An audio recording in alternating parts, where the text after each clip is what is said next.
Well, I think, you have to remember that we're a political entity, and people have different political agendas. And I often talk about that, it's not like it's a nonprofit and everyone is centered around the mission. We would like to think that all of our trustees are there because they believe in community college education, but it's not uncommon that people use it as a stepping stone to other political office. And so they have an agenda where they're trying to make sure that their votes are in keeping with what they expect will be helpful for them in the future.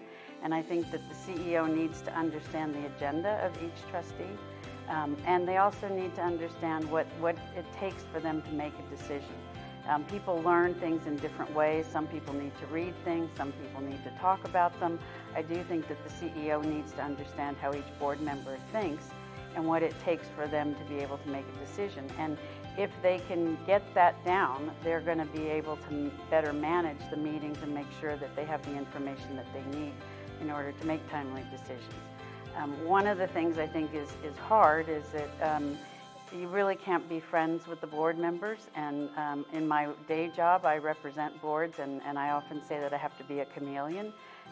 It's important that you have a good poker face. It's important that you don't show favoritism. Even when you have a rogue trustee, let the board chair deal with that rather than take it on yourself. If you take it on yourself, you're going to end up paying a price for that because it will be perceived that you're going to take sides.